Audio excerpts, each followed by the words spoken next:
The official recording is now begun. Thank you very much. My name is Hershel Daniels. I'm chairman of Friends of the African Union. We are an organization member of the National Alliance for Black Business, which is part of the convening group for today, the start of the 125th National Black Business Conference, created in 1900 by the National Business League, headed by Dr. Harris.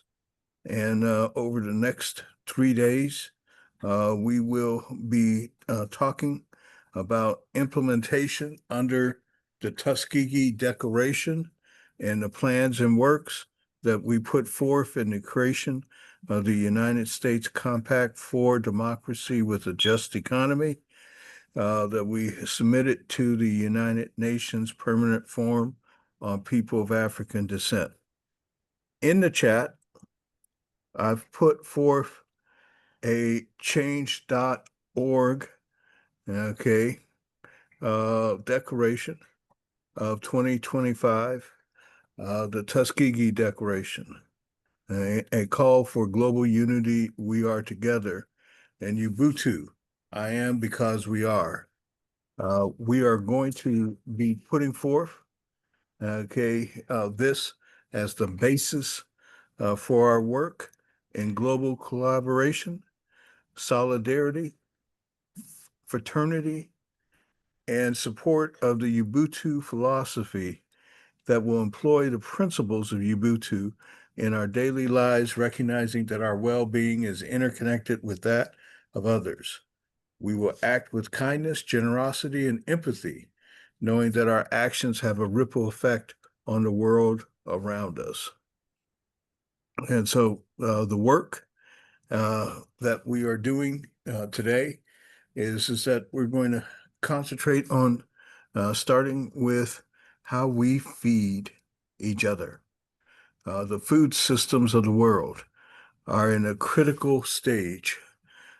Starting today, we'll start the discussion around that. We are privileged to have two esteemed elders in American farming, Rod Bradshaw and Queen Mother, Dr. Bernice Atchison, who I will ask to bring us to order.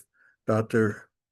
Bernice Atchison, the floor is yours to bring us to order. Thank you, Chairman. As we come to order this morning in this session, may we bow our heads in prayer. Father God, it is once more and again that you have called us together to initiate a service to our community, to our country, to our fellow being. We ask you to look down upon us and touch us with the thing of love, because you woke us up this morning. You started us on a new day. You've given us presence that we may be able to participate in these meetings. Now allow us to absorb the information that is brought forth, and henceforth use it for the good of our nation. Use it for the good of our fellow man, our communities, our state, and our counties. Give us strength, give us courage, give us wisdom and knowledge as we continue to work together to forge a new day. As we pray, amen. Thank you, Queen Mother. And just for Amen. information's sake, in the chat, the Tuskegee Declaration of 2025, I put it up as a change.org. I'm going to change, let's get 5 signatures. Okay, hopefully by the end of this call, we'll get 5 signatures. Okay. The whole idea of this work is around the United Nations Permanent Forum on People of African Descent and civil action because we put a comprehensive program together for the world, not just for Black folk, but for the world out of the United States. And in the core of that program is talking about the food that we eat, its nutritional value, and how it affects our health. Now, we've been involved in this for nigh on 5 years as Friends of the African Union. And I just want to make it clear that we understand the historical problems that we've had as American citizens, and we address that through our BIPOCA History Alliance program, both domestically and around the world. And it especially has relevance seeing that the tweet that the President of the United States put forth. And so we were ready for that earlier based on his executive order in April of 2025, and now his letter to the Smithsonian based on that executive order. So we stand ready to meet that. We'll talk about that later. But what we did do earlier is to specifically be ready to talk about food, to talk about nutrition, to talk about health. And good morning to all of you. Okay. And so we'll follow through for opening statements with Dr. Bernice Atchison, who is an Ashanti Queen Mother and the presiding elder, here from Friends of the African Union's Women Group, and then an opening statement from Rod Bradshaw, and then we'll go to Dr. Gloria Crossland. Queen Mother, the floor is yours. Thank you, Chairman. As we take a retrospective view back at history and at farming, we know that we have not been given due process under USDA, and that we lack a lot in being able to provide for ourselves as well as our families and our communities. So now we come to a time that we have to address feeding a nation of people. And how do we do that with the loss of so many farmers? We have lost so many farmers until I don't really see new farmers coming back to address this problem. One thing, you have to look at the expense that it costs in order to get into farming. And you have to have acquire land to farm on. If you don't, excuse me, if you don't already have land of your own, which many of us have some small acreages, we've lost a considerable amount. We've lost almost 300 acres. So therefore, it cut our farm down 20 years ago to smaller acreages. We're fortunate by the grace of God in our family to have and maintain a good bit of land personally. My daughters own, I have 3 daughters that own their own farms, and one of them is fair size. It's larger than mine, and I have mine.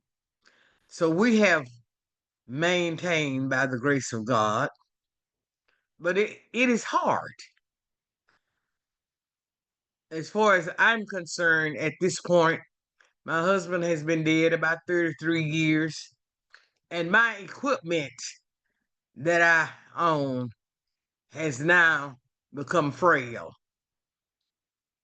I went out this past month and visited the tractor places, looking at new equipment and a new tractor. And when you go to talking about buying equipment to do a farm, then you have to buy land also that is at its peak price right now for land. You are talking about close to $2 or $3 million invested into 100 acres of land farming at the gate. And what young man want to go into a business already $300,000 or $400,000 in debt? It is a crisis in this area because we are in a desert area where there are not very many jobs. So we can go out and buy a 50 horsepower tractor that is going to cost us close to $70,000. The cheapest one will run somewhere around $50,000. And you're talking about with jobs in this area that brings somewhere around 15, at the most $20 an hour. So we are trying to figure out, how do we feed ourselves? And my suggestion to every family, begin with your own self. Begin in your own yard. Begin on your own patio. Aid and assist yourself in order that you can stretch your budget where it can afford good, fresh food for the body that is not killing it with all of these pesticides and insecticides. Learn how to grow organically with less chemical so we can be a stronger, a healthier nation as we continue to grow. And now we'll ask Mr.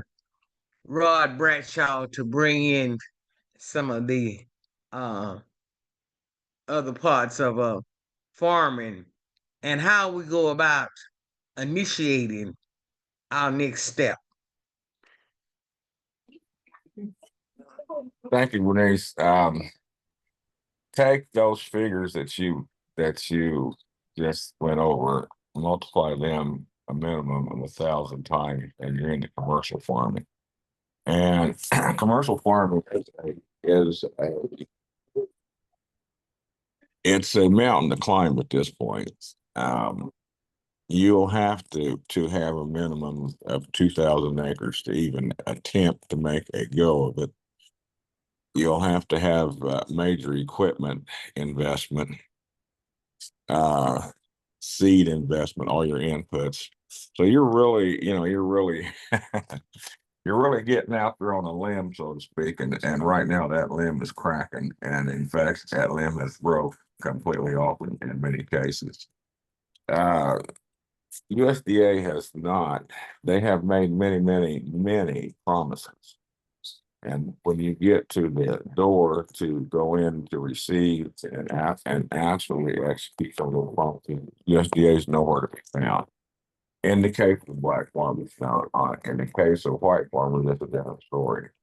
But all in all, agriculture is a risky at best business. My banker told me years ago, just will take the money and go to Las Vegas. It's a good chance.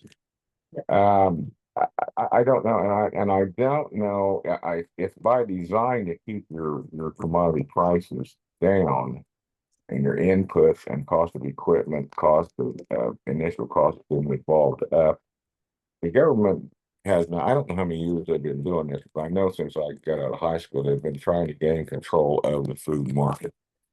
When you control the food market, you control the people. So you have to eat. You have two things you got to do. You got to eat, you got to drink water. They get control of that. These prices that you're facing at the grocery store right now, it won't be a drop in the bucket what you're going to pay. I don't have the answer. I don't know what the answer is, but something at some point has got to change. Farmers, especially farmers of color, and with an emphasis on black farmers, are falling by the wayside every day. And I mean every day we're losing black farmers, and we're not replacing them. At the peak in 1920, in the era of 1920, when black farmers had optimum farming conditions, optimum opportunity, and whatnot. But USDA discovered that the land is power. Ownership of land, you had power. I went to a farm auction here a few years ago, and they couldn't get the price he wanted. The auctioneer couldn't. And he said, boys, when you own land, control power. And he's exactly right. Upon discovery that USDA targeted black farmers to get the land away from them, and they've been very successful at getting a large amount of that once controlled black land out of black ownership, out of black hands. And the target is to eliminate all black farmers. In 2000, I went to a convention in 1998, and USDA had a memo flying around USDA headquarters in Washington, D.C., that all black farmers would be eliminated by the year 2000. That hasn't happened, but it hasn't let up on the target either. So I don't know, we're in an uphill battle, and we have to do things the ordinary farmer doesn't have to do it just in order to survive. So with that being said, I wish good luck and God bless everybody. Thank you.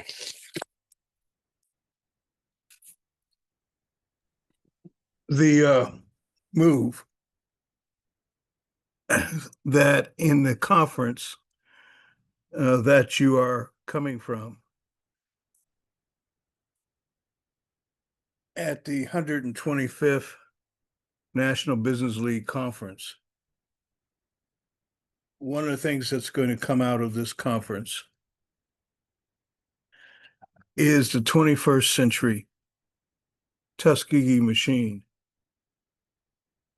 And the whole idea of the driving force of a global meetup of the 1.6 billion people of African descent, and a policy, and I said it yesterday, and let me be clear, there's an American policy with the American government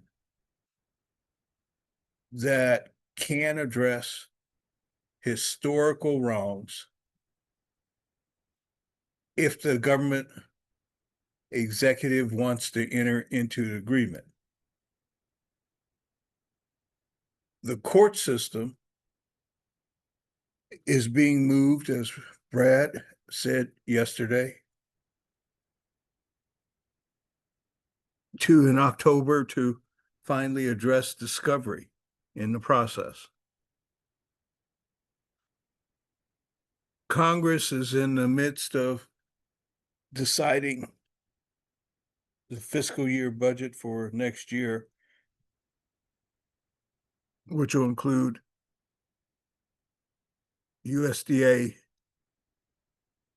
funding as well as possibly a farm bill. That's a track, but there's a separate track that deals with Africa, that is a separate track that deals with the world, the FAO. We're operating on all those tracks. There's cross-pollination between the tracks, yes, no question. Because if the executive agrees to the deal for the world that we put forth at the fourth round of financing for development in Spain, based on the work that we submitted in April to the United Nations Permanent Forum on People of African Descent, based on the work that we did in 2024, when we submitted it to the 35th session of the United Nations Human Rights Council on the Working Group of Experts on People of African Descent on October 7th, 2024, as a superset of what we had submitted to the U.S. government on July 10th, 2024. Now, unlike what we did in the previous administration and before that, we're not waiting to have us all come together, but rather we came together starting on May 1st through the 3rd in Tuskegee. We followed up yesterday on the Tuskegee Declaration, the kickoff during this event, this action. Those who want to join us and help us make it happen, good. Those who want to watch and those who want to say, well, there's nothing that can be done, y'all have your way, we'll have our way. In this, we're providing the leadership to go forward. And like I said in the chat, okay, if you believe in the first step, the Tuskegee Declaration, it's there in the chat. Take the link, sign into it. We have Dr. Crossland. Yes, sir. Floor is yours. Yes, sir. Just want to say good morning, Chairman Daniels, and to everyone. I am Dr. Gloria Crosland. I earned my doctorate degree in health administration. I am a farm property owner. And to be honest, I don't fully trust the USDA. The information that was provided yesterday about the reorg, I just feel that based on the past history of USDA, we probably need some type of representative on wherever we can get it from beyond our scope. Because if we keep doing the same thing we've always done, we're going to still be successful, but we could probably get there a lot quicker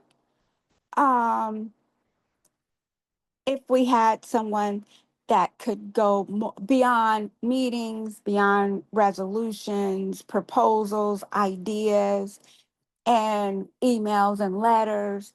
And it's not going to hurt our brain to put it all together and come up with that person that we need to reach out to, that will have that extra foot in the door. It's always worked for me. And even being a part of these meetings, I take all of this information, y'all, and I use it. And I looked at my husband yesterday and I told him, I said, see, when I first started attending these meetings, I was so excited. And he was like, calm down, calm down. And I'm like, no, I'm telling you, Chairman Daniels is a genius. First of all, he sounds like President Obama. And so, and you know, Chairman Daniels, you and I, we have been down through there, you know, with people even threatening me, saying what they're going to do to you. And I'm just like, uh, first of all, I'm not Chairman Daniels, but I mean, they scared me. So what I did was I increased my prayer time with the Lord. So I take every situation and I pray on it, and I pray and I pray and I pray. So that's what I'm going to start doing with this situation. That's what I haven't done. So that's going to be my solution, because I've seen prayer work in my life, because it's, first of all, protected me from those people wanting to hurt you, Chairman Daniels, by hurting me, telling me, and it's on record, that I can't talk to you, that I can't attend your meetings. So my suggestion is a prayer, increase it, turn the fire up. Then what we're praying for is that we get someone that can actually do something before any before this new thing, which I read, you know, but I still don't trust the USDA. I don't care what they write, because the way they treated Queen Mother many years ago, the way they've treated Mr. Rob Bradshaw. And then what if we go through all this process, holding our hands, singing Kumbaya, or that Toomey thing you was talking about, where I won all that, and then they not entomb me. I don't want to misquote it, because I don't want to be entombed and on, because my words are powerful, y'all. So I have to be careful what I say. Um, that what if they try to take even more land? I just do not trust this new process they have in their reorg, and I think we need a representative, uh, like a Cory Booker. You know, we are these people are supposed to be our representative. They need to be coming to our meetings now instead of later. I just don't understand why we just keep having meetings and keep playing with the USDA. Now, no offense to anybody on here. So look, Dr. Crossland, let I me know. Thank answer. you for saving me for what I was getting ready to say. Say. Thank you. All right. So a couple things. One of the things that we've accomplished for all time is August 2nd, 2021. The nations of the world created a permanent form for all Black folk. Excuse me, Herschel. All right. Herschel. So that's done. Herschel. Apologize, Yes. but did you want this to remain just private among us, or did you want this live streamed? No, it can be live streamed. Okay. I saw a meeting is being live streamed. Well, yeah, yeah. I Yep. didn't go live yet, but look, give me about 60 seconds if you could, because I'd like to include what you're about to say in this completion. So give me about 60 seconds if you could, please. All right. No problem. Thank you. But this is a key point that I want all y'all to understand. What we've accomplished that has never been done before, and the time that we are in, that and our strategies for going forward on the basis of what Dr. Crossland had said. What? Okay, Herschel, now we're live, so please start again. All right. Or, and let me share my screen if you could, so I can do, if you want the declaration up and running while you say this or not. No, I've got it. Okay. Okay, go. Well, All right. you're live. All right. So 1900, the start of the National Business League Conference, 1900. 125 years later, 2025, one of the largest Black business conferences in the United States is happening in Atlanta today. And it's the launch of the Tuskegee machine based on the Tuskegee Declaration of 2025. Now, that work together, that work that we're doing together is based on a global call for unity. We are together. It doesn't mean that everybody's going to come together. We're past that in the understanding because we understood that those who are signatures here in the spirit of Ubuntu, which teaches I am because we are, and that those who sign into this come together to reaffirm our commitment to global collaboration, solidarity, fraternity, through civil action in support of the United Nations Permanent Forum on People of African Descent. Now, that forum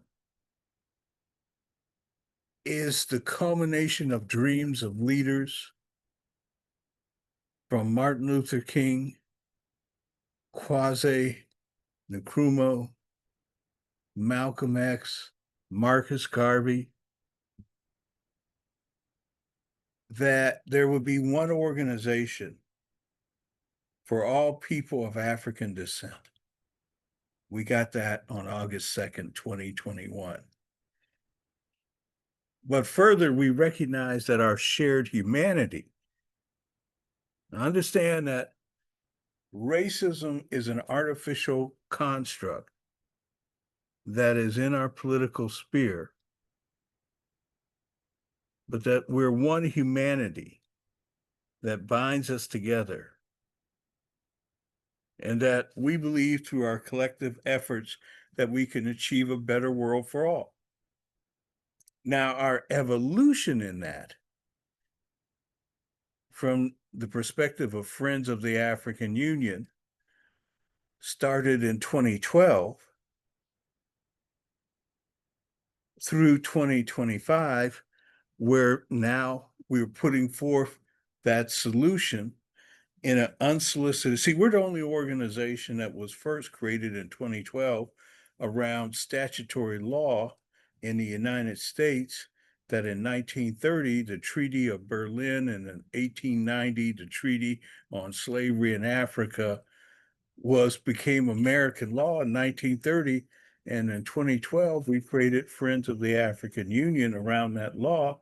And then in March of 2025, the African Union gave out the legal framework for our participation that we were formed on in 2012. In other words, we knew where in 2012 Africa should be organizationally to interface with us. And in 2025, March, it happened. We're there. Now, what happens now? So the proposition that we as people of the United States have a government that on November 6th was elected on the proposition of America first, that America was in danger of losing its leadership in the world, that the world that it had created out of World War II, and that there needed to be changes. Well, no matter how you think about it, on January 20th, there has been changes. Voting has consequences. So one of the consequences of that voting was to put in a government that over the past 6 months has reshaped the narrative of American governance around the world, and at the same time has challenged the constitutional norms, and that in the courts has lost 96% of the cases that the federal executive has been challenged. They've lost 96% of the time, but that 4% has been crucial in changes. And it's been their philosophy to do that. Let's be clear. We understood, and Friends of the African Union, when they came to the table, that that's what they were going to do. They were going to throw 100 things on the wall, and that they expected 90 or more percent to be taken off the wall by the courts. But that core 4%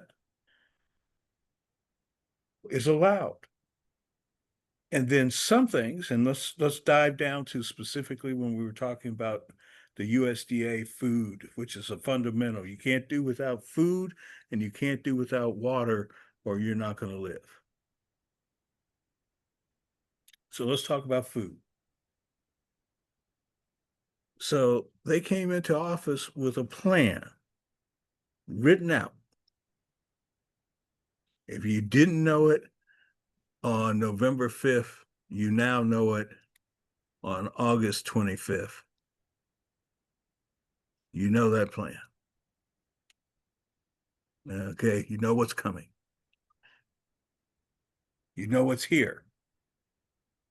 And one of the things that they said is, okay, we have the law on the books that allows us to reorganize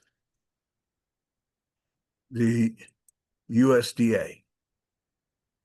We can go into the USDA and we can restructure it because there's a law in the books in 1994.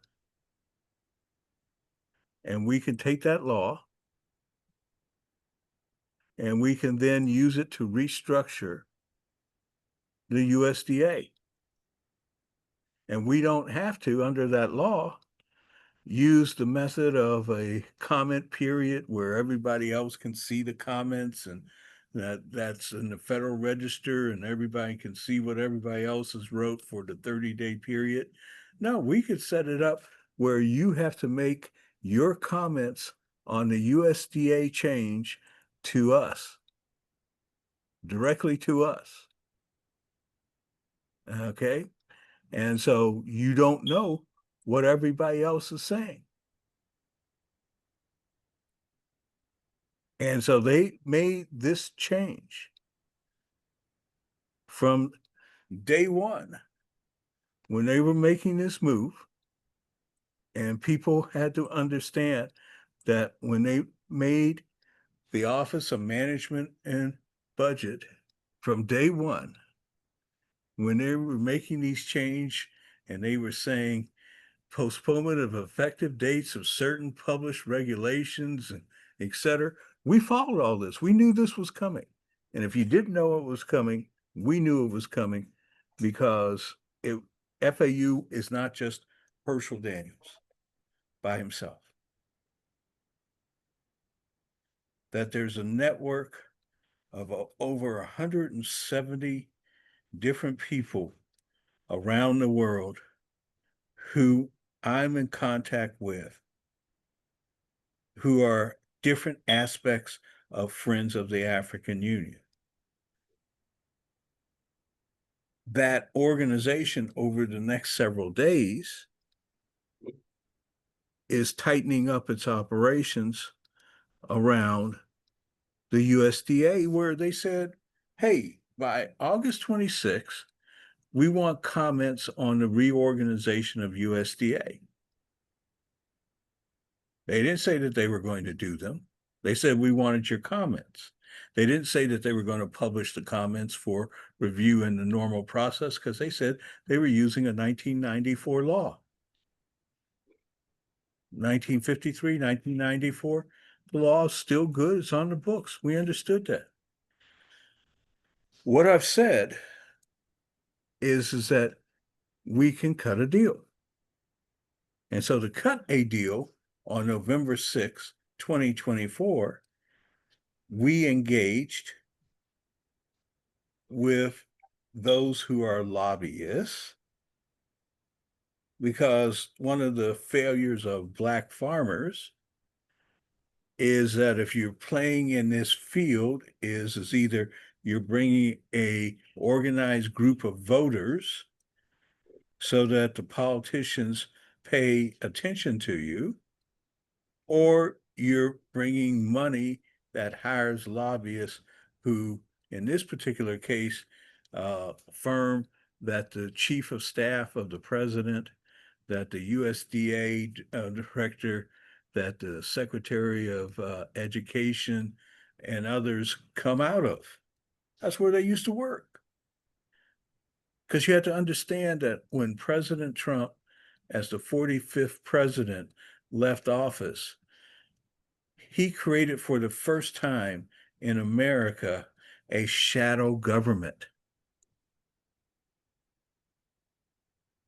The American First Policy Institute was the leading in that shadow government of a network. And we ran into it in the USDA because of the opposition to funding the USDA to address the disparity in Black farming. Because the narrative that was pushed then, which is now policy, is that the dream of Martin Luther King, that all of us as Americans, that we have no thumb on the scale for those who have been discriminated against, that we are all kumbaya, we're all Americans, we're all equal. Of course, as I said in my book, if that is the case in terms of that, that means those who were discriminated in the past have no chance to catch up in the future as a mass, because the infrastructure that they are building their future on is flawed.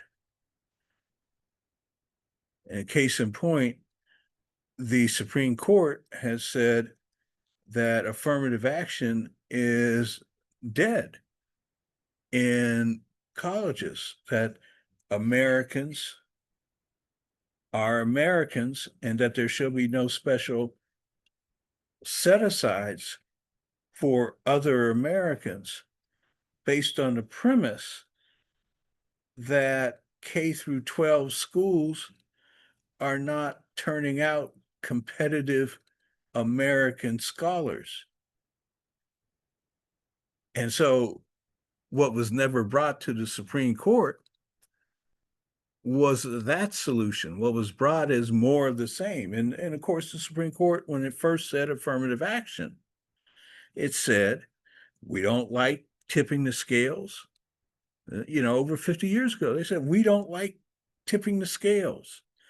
But people of African descent and other people of color only have had their rights since 1965 as American citizens, because we had American apartheid from 1865 to 1965. So we will allow affirmative action.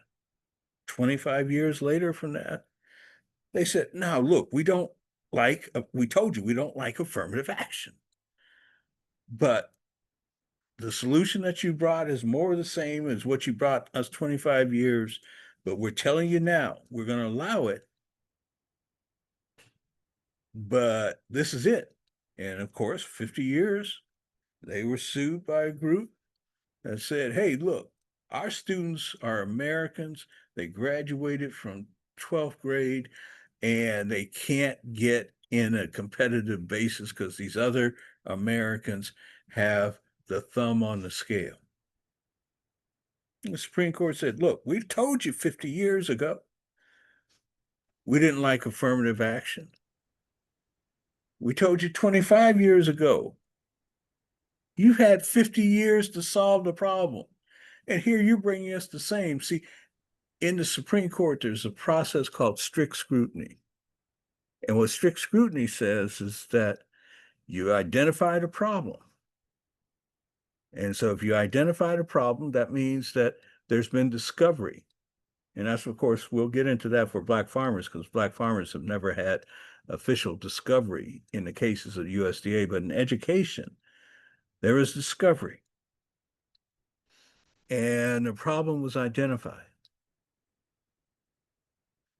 The solution says that when you in strict scrutiny put in a solution, it solves the problem. And when the problem is solved, it goes away. Well, in this case, affirmative action did not solve the problem. 50 years ago, it addressed the problem. 25 years ago, it addressed the problem, sort of, but it did not solve the problem. And in the current 21st century, it doesn't look to solve the problem. It's going to continue. And so when we looked at the issue, and we did it in the Transforming Education Summit in the United Nations to put this in place, is that we understood in America, you got to solve the K through 12 problem. Excuse me, Herschel. I apologize. I was having extreme difficulty in getting the live stream, and Dr. Crossman has her hand raised. But in interest of the audience that we now have, the focus is on the Tuskegee Declaration. So could you please give us an introduction of who we are, and then the Declaration and Petition, and then we can go on from there. But we have an audience now. So please address our Dr. Crossman and the audience. Thank you so much. All right. So what we have and started is from Tuskegee, the originator of the second era of civil rights movement in the United States, from 1865 through 1965 in Tuskegee. And so yesterday, from Tuskegee, we created a call for global unity to say we are together in the basis of Ubuntu. I am because we are. In a spirit that the signatures come together to affirm in some cases, to reaffirm in other cases, our commitment to global collaboration, solidarity, and fraternity. And we do that through action together in the United Nations, in civil action, in the permanent forum on people of African descent. Friends of the African Union. Excuse me, Herschel, please. If you could be so kind to the audience that cannot read what it is here, could you just please read through the petition and then pick it up from there? Thank you. All right. So, Andrew, why don't you go ahead and read the petition, please? Great. Thank you so much. This is the Tuskegee Declaration, a call for global unity. We are together, and Ubuntu. I am because we are.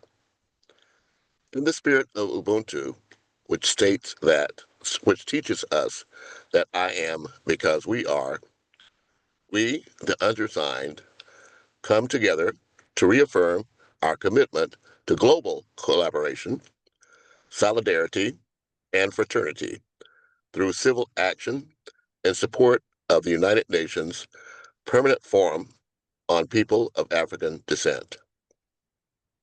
We recognize that our shared humanity binds us together, and it is through our collective efforts that we can achieve a better world for all. We declare that 1. Global cooperation. We commit to collaborating across borders, cultures, and disciplines to address the pressing challenges of our time in line with the Universal Declaration of Human Rights.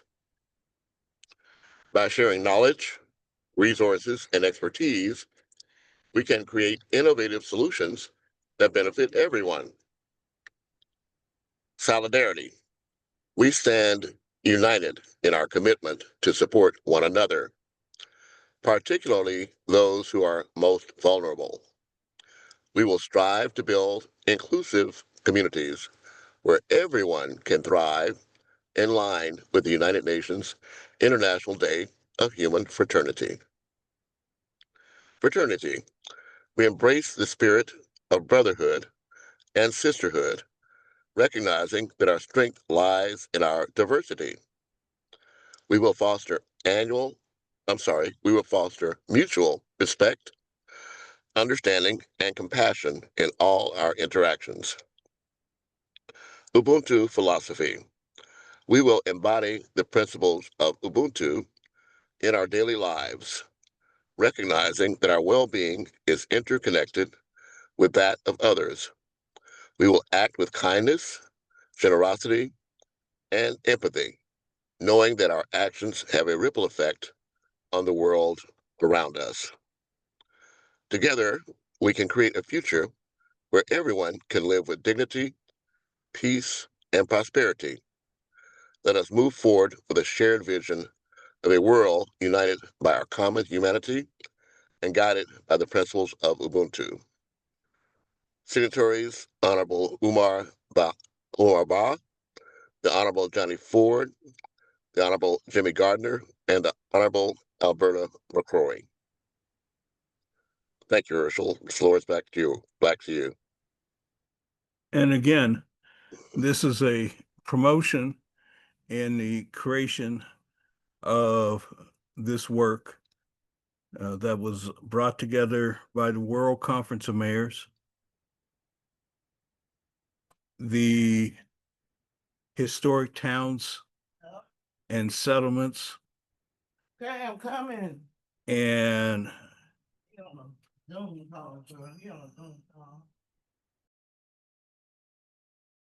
so family.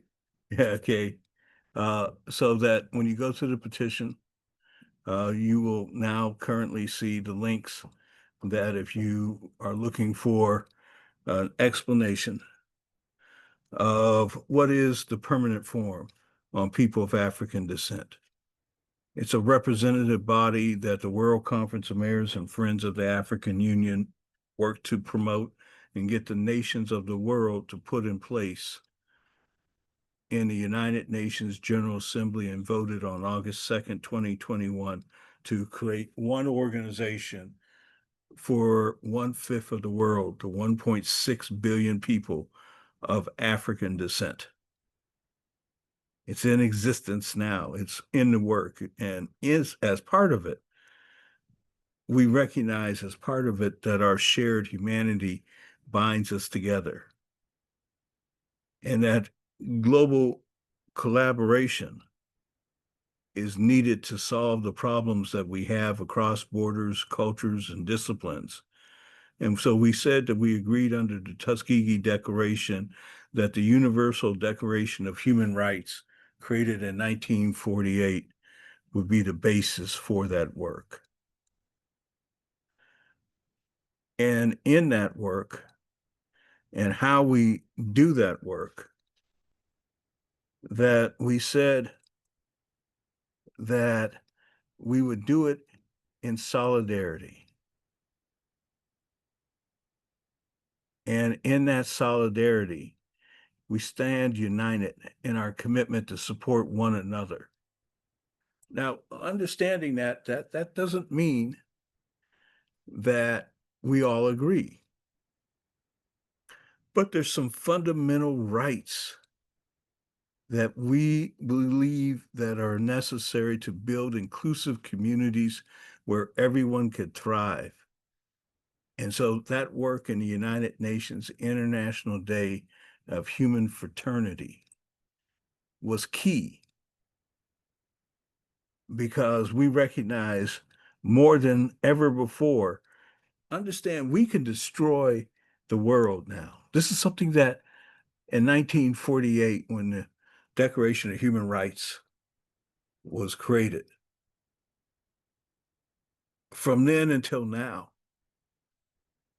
we can destroy all of us. And so that what the second part of this, in terms of that day at the United Nations, the International Day of Human Fraternity, which is February 4th every year, that we acknowledge that tolerance, pluralistic tradition, and mutual respect, and the diversity of religions and beliefs promote human fraternity. And so you understand this started in 2019 with a signature between the highest seat of Islamic learning in Sunnism and Al-Azhar, and signed in the UAE between the Pope and the highest seat of learning. And so that work that was signed between Pope Francis and the Grand Imam of Al-Azhar on 4 February 2019 in the UAE resulted in the signing of a document entitled Human Fraternity for World Peace and Living Together. And so we at FAU support this in the 7 pillars of social justice as part of this promotion. And that was part of the push to get the understanding, so that when the General Assembly in 1999 adopted a resolution and a declaration of program of action on a culture of peace. And so in that work, that we put this together, and again, it's not an issue that we're saying that those who believe in the America First initiative, that we're surrendering the dominance of America since World War II. But rather we're saying that humanity, that goal of those words of the Declaration of Independence, which was fantastic words, but its execution was terrible. But over the 250 years of its implementation, we're now in the 249th year, and that we have a plan for the future, because we embrace the spirit of brotherhood and sisterhood, recognizing that our strength lies in our diversity. Our diversity as a worldwide example, the United States,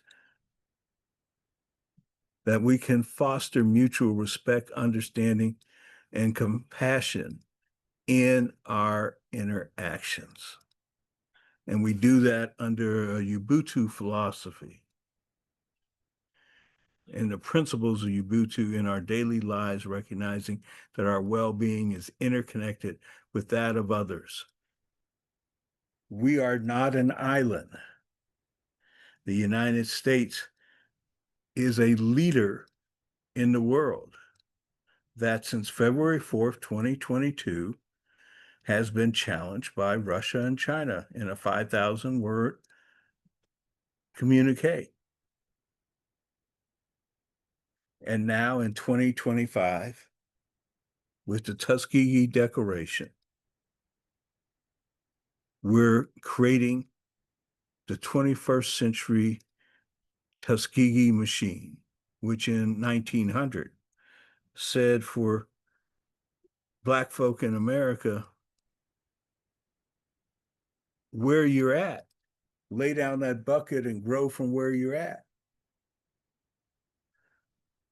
Enter into agreements with the power structure of where you're at to move forward. Well, 125 years later, where we are at, and let's see if we can cut a deal with the US government. There's a process. But again, what we didn't have in 1900, we have now. We have the nations of Africa united in a 50-year plan called Agenda 2063. We have a plan in Friends of the African Union. It's called a Black Folks Plan. The framework that was issued in 2022, now in 2025, is not only a Black Folks Plan for the United States, but a Black Folks Plan for the global African community, divided up into three parts: the United States, the global African diaspora minus the United States, and the Black Folks Plan for Agenda 2063. But they are part of an international move, and that the United States has the right of first refusal based on the State Department responding to our proposed $6 trillion solution on January 27th, 2020. And that was based on the work that we originally submitted to Barack Obama, who had the authority to issue $16 trillion worth of new Federal Reserve debt to save the American financial system. And he issued $5 trillion of it. And we said you had 11 trillion unused, and we want 5 trillion of that for Black folk. What we didn't understand then is the process that we understand now. We understood that he could do it, but we did not give him the process based on statutory law that gave the coalition that would stand behind it. We were members of the National Community Reinvestment Coalition, but I didn't have the coalition standing behind it at that time. Over 300 organizations, now over 700 organizations. And so now what we're doing based on today and the release of the Tuskegee Declaration is giving the rationale for the coalitions to come together. Not only in the National Community Reinvestment Coalition in our April meeting with over 700 organizations, but under the National Alliance for Black Business and the work that comes out of this conference in Atlanta, the 125th National Black Business Conference. I'll stop there and take any questions from those online. Questions, not statements. Chairman Daniels, I have my hand up. Yep. Go. Yes, sir. So I have two questions.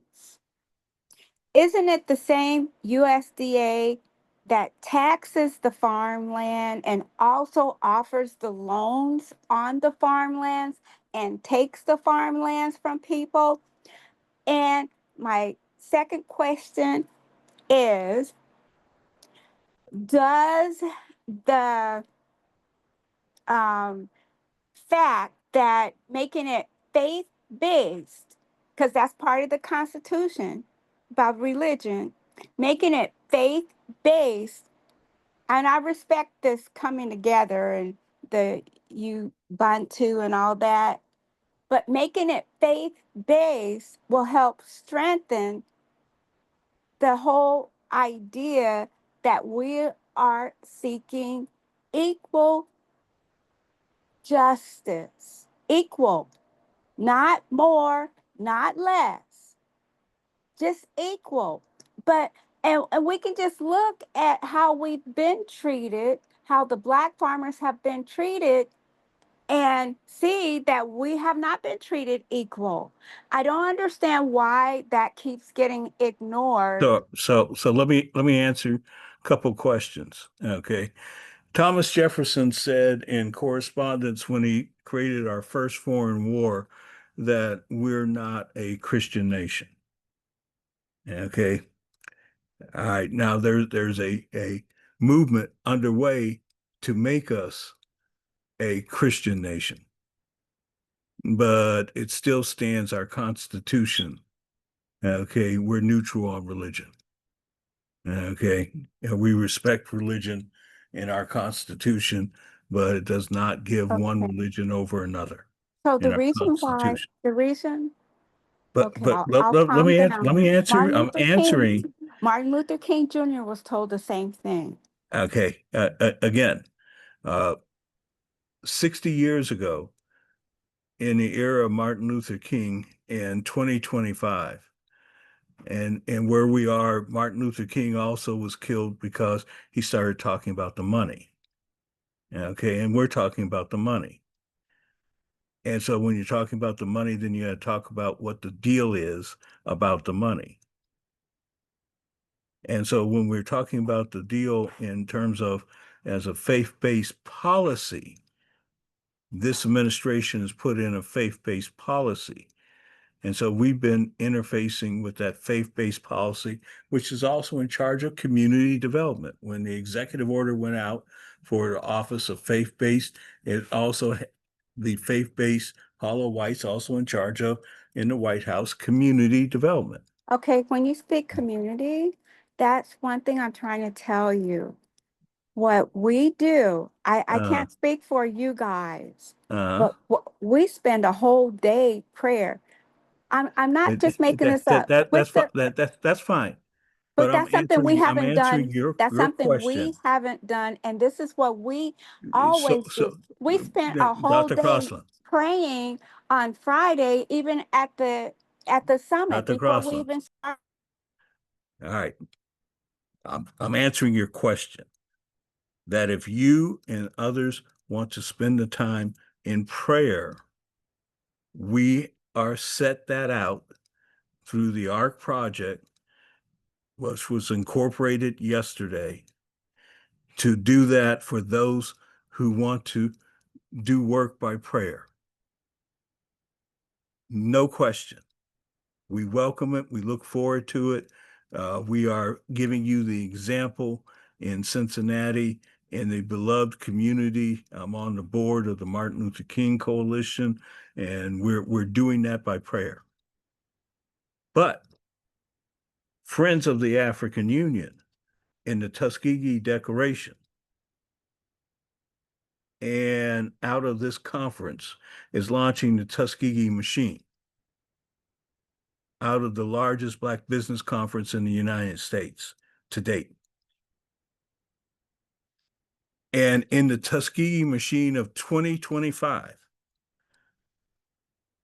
one of the things that you had mentioned earlier, well, why doesn't Senator, in New Jersey, why isn't he representative?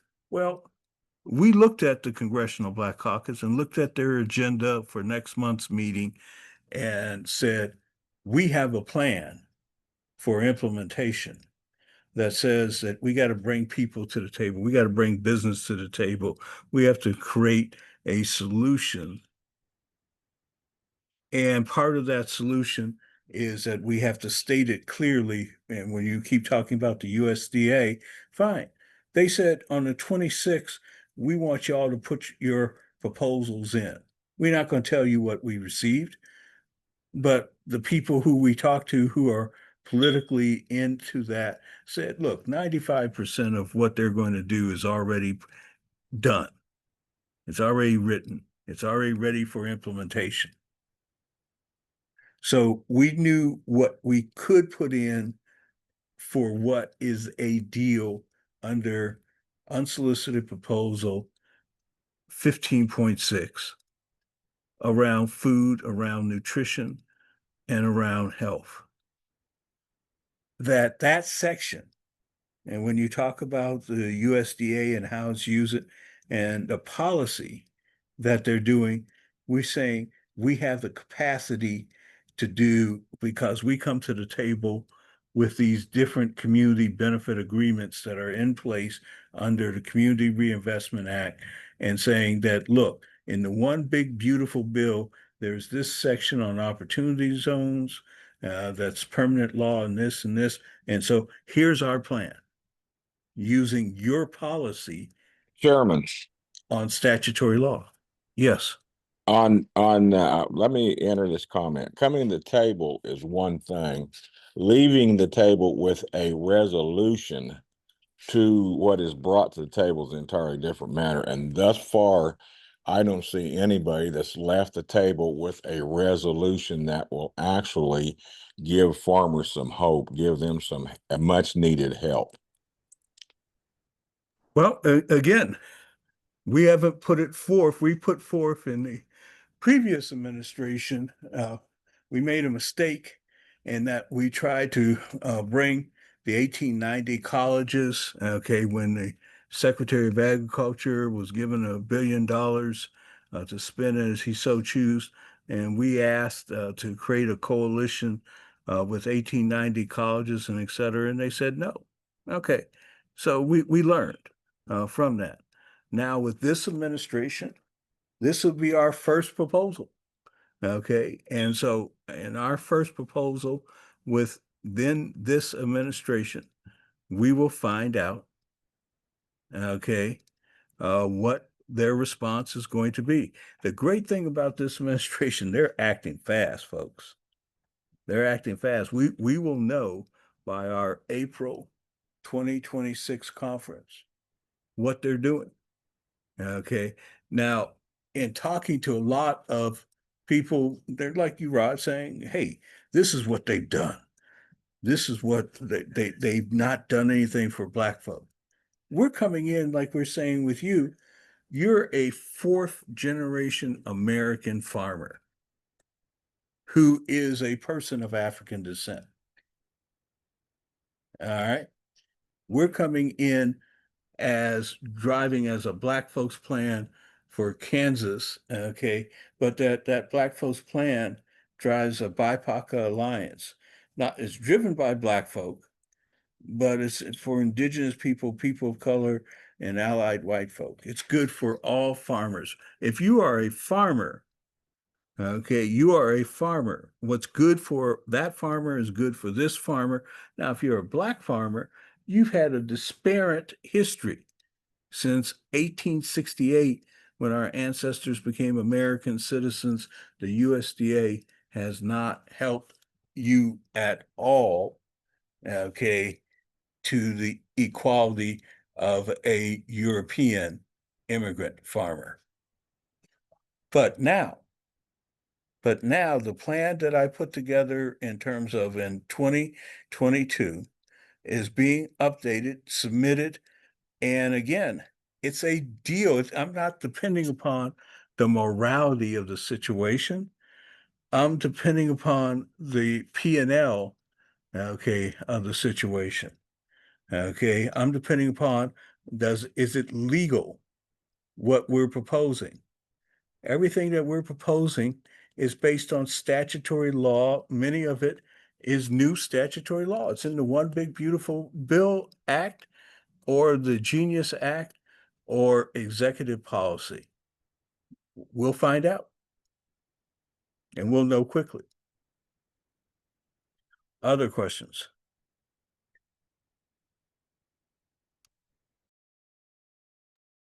I'm about to share the BIPOC Alliance. Perhaps you could explain to the audience what that is. I'm sorry, Andrew. Repeat that again. The BIPOC Alliance. Okay, so BIPOC is our term. Okay, it's not only Black folk. It's driven by Black folk with indigenous people, people of color, and allied white folk. All of us. BIPOC. All right, where when people say, "Whoa, you're part of that BIPOC community," no, okay, we're BIPOC. All right, we are all of us together.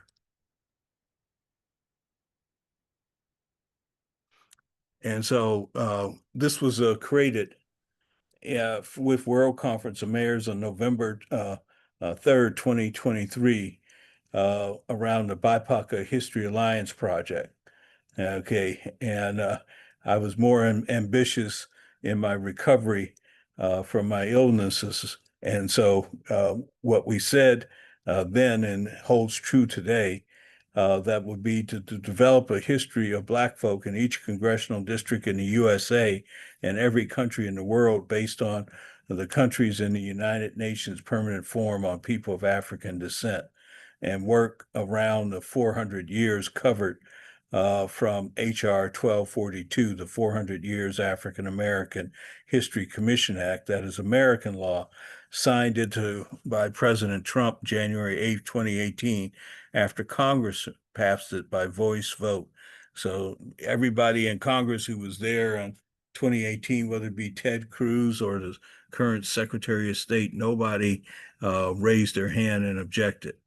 Okay. And so what we are saying is that the BIPOC history lines, BIPOC, say, oh, you said BIPOC. No, we said BIPOC. As will foster national unity through a deeper understanding of our shared past in all 435 congressional districts, starting with OH1, which is Cincinnati, Hamilton County, with Congressman Greg Landsman, and working with the city and the faith-based community. Like I said yesterday, the ARC project was incorporated yesterday. That will assemble a coalition open to all in a widespread effort to write a historically factual digital solution that deepens our unity by stating the history. And again, we're inviting everybody to the table. We're inviting Prager, Heritage Foundation. We're inviting everybody to the table here in Cincinnati to as a model, so that we can create a work that will recognize the importance of the city.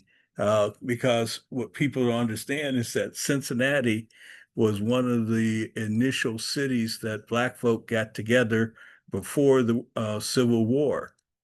The Second Civil War from 1861 to 1866, Cincinnati was one of those cities. Okay. And so the whole idea is to create and coordinate and to celebrate the 250th anniversary of the United States with events and works that ties into the national move around Executive Order 14189, entitled Celebrating America's 250th Birthday, that was signed January 29th, 2025. Okay, and so we will commemorate the 250th anniversary of the United States, celebrating the unique contributions to American history and culture. And so this project is to be part of the larger American 250, but now it even has even more emphasis because of what the president issued a tweet the other day talking about the Smithsonian and going after museums, okay, from a certain perspective. And so now we're going to be able to address this in a manner, okay, that the first step in that people will see today is the Tuskegee Declaration, but that we're going to put out as part of that, the BIPOC History Alliance is going to be coming out tomorrow as part of as the basis of that. Did that answer your question, Andrew?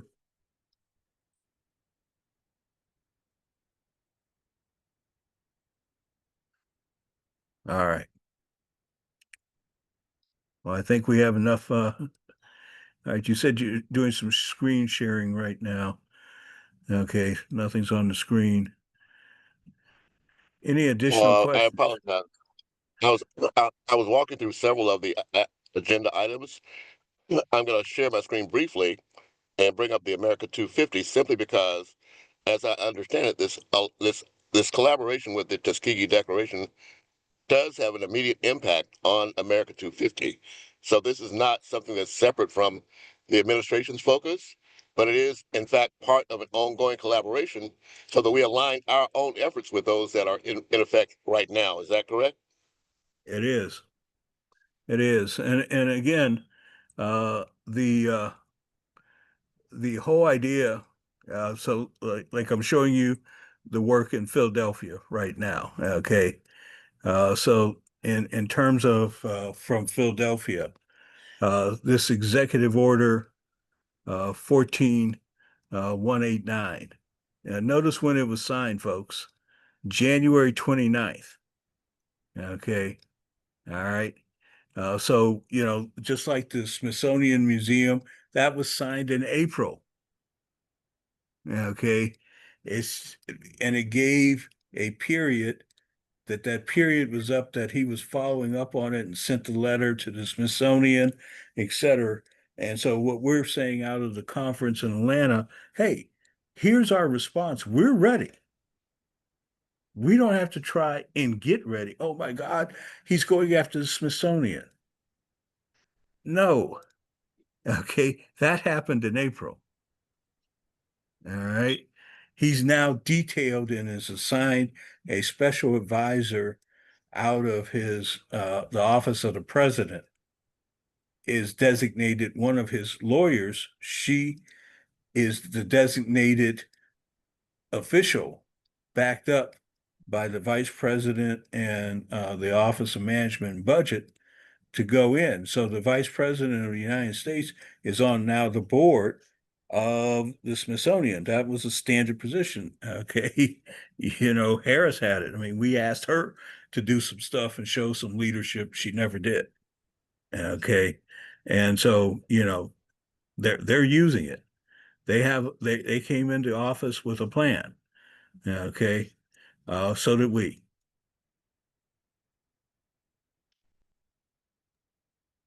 Well, thank you so much. And as we go forward, again, you have a global audience. So it'd be helpful if you would share your screen when you're talking about a specific area, if you can. But the floor is back to you, Herschel. Yeah, so that's fine. We'll have that in a briefing. We're going to hold a briefing on all that I've talked about tomorrow. Okay, and then we have individual country meetings based on there's supposed to be 33 countries that are coming to Atlanta with delegations. And there's 4 different agricultural groups. And so that we'll be having individual Zooms that'll be coming out of Right, the Atlanta, where right. Friends of the African Union Prosperous Coalition Awesome. has a office there. Oh, Dr. great. Crossan, I see your hand is raised again. Yes, Chairman Daniels, I need you to help me understand just one thing, not a whole. One more. Okay, one more. What's the thing? I just heard you mention something about the vice president, something. But Vice President. I want to know what I want to know.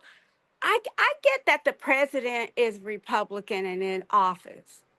But so where are the Democrats? Have they disappeared? I mean, like, what are they doing?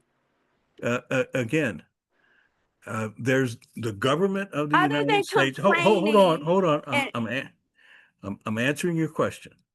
There's the government of the United States. Then there's the political party, the Republicans, and the Democrats at the national level, and independents. The Republicans in Congress, in the United States government, 3 branches. The Republicans control all 3 branches. Just like the Democrats had control in 2021, now in 2025, the Supreme Court, the Congress, and the executive is controlled by Republicans with an agenda, with a published agenda that is led by the president. All 3 branches are led by the president's agenda. His agenda is published. The Democrats, if you go and look at in the biggest coalition in the United States Congress, is the Democratic Congressional Black Caucus. And the Congressional Black Caucus is as big as it's ever been. okay, so And then the answer is nothing. no, again, let's go, okay, to the Congressional Black Caucus. Okay, all right. So 101, here we go. Here's their website. Okay, can you see that website? All right. So the statement that they have is on Trump seizing control of DC police and deploying the National Guard. Okay. And so when we go to that, oh, that's August 12th. All right. A resolution? No, again, they can submit legislation only as much as in the House or the Senate, the leaders of the House and Senate allow, right? Okay. Okay. Well, So okay, can I civics make a 101. suggestion to the Democrats? So Maybe no, they no, need no, to no, have no. their own Smithsonian. Again, the Smithsonian is $500 million in the federal government, controls $500 million. Okay. The And so Democrats if, have if way so, more so, money than that. so, so if you're talking about Especially raising, during elections, Kamala Harris raised way more money. again, it Where was a did all matter that of money go? leadership. It's a matter of leadership. Okay. All right. And so that's not her issue. Her leadership. What does she provide in leadership? Okay. All right.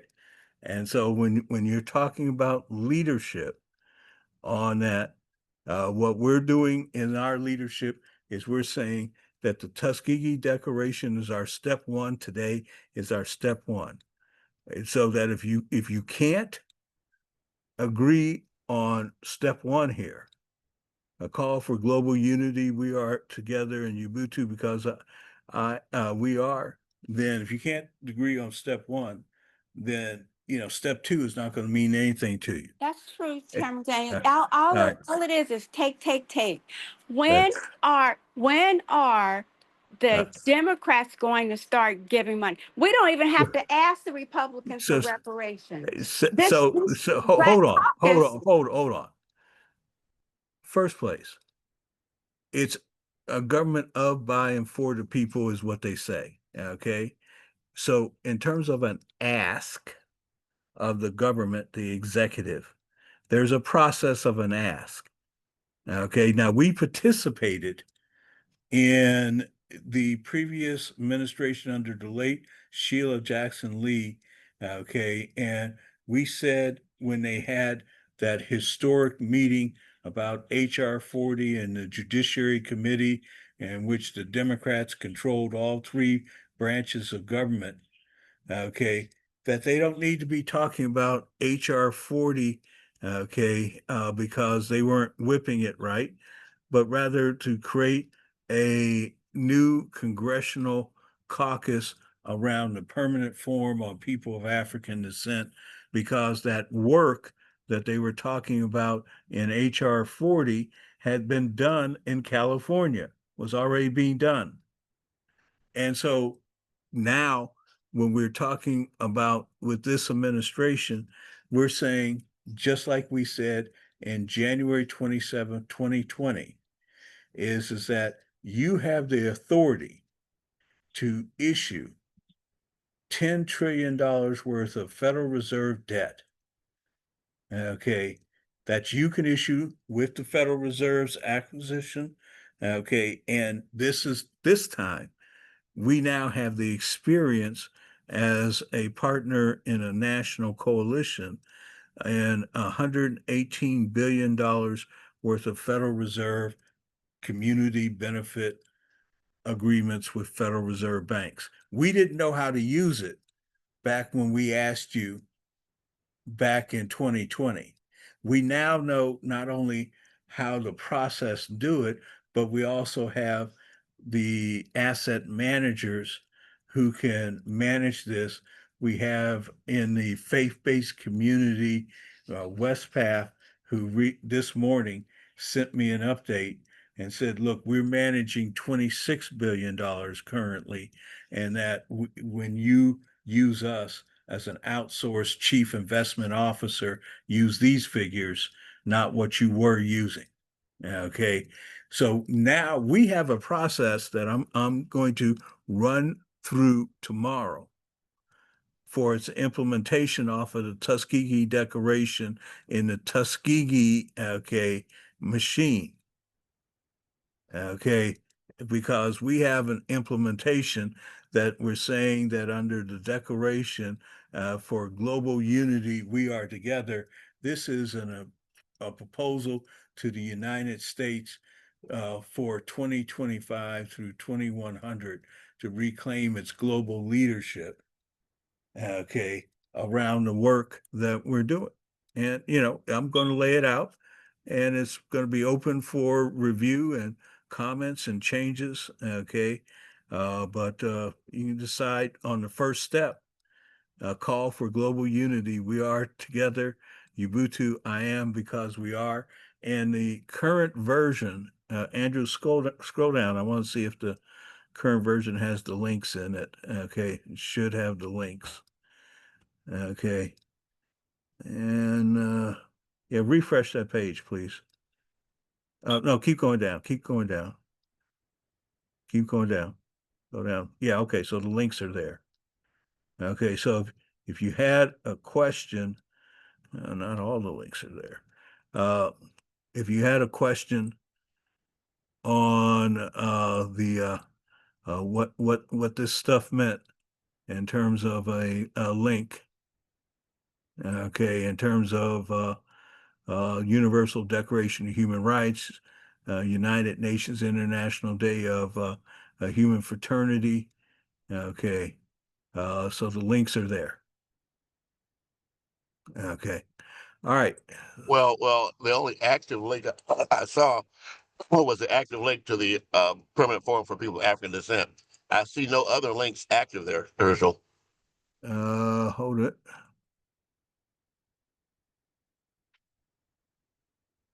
Look at it now. Refresh it now.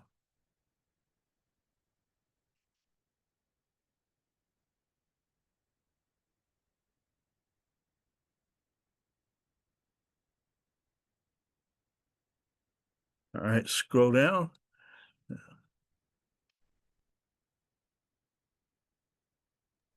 It's still refreshing on this side. Just a moment.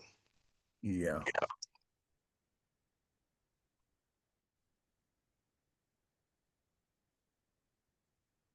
So it's go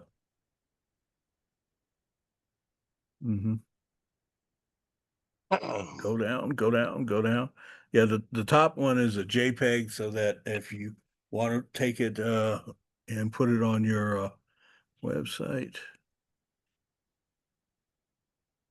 Okay, so it's refreshed now. Let me go down. Yeah.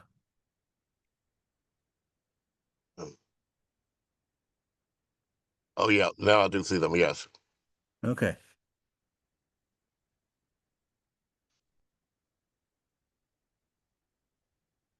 All right. So if you have additional questions, feel free. Okay, let me know. And Well, I just apologize if I offended anyone who left no, this Zoom. no. Okay, you asked questions. I thought I gave answers. We're going to be more concise. I'm going to give the PowerPoint tomorrow. Okay. There may be individual Zooms that we may do during the day with delegations out of Atlanta, Georgia. Okay, we'll keep you up. Rod, I'll call you afterwards. All right. With that being said, thank you all. Okay. We are done this morning. All right. Thank you so much, Herschel. Have a wonderful day. All right. Thank you.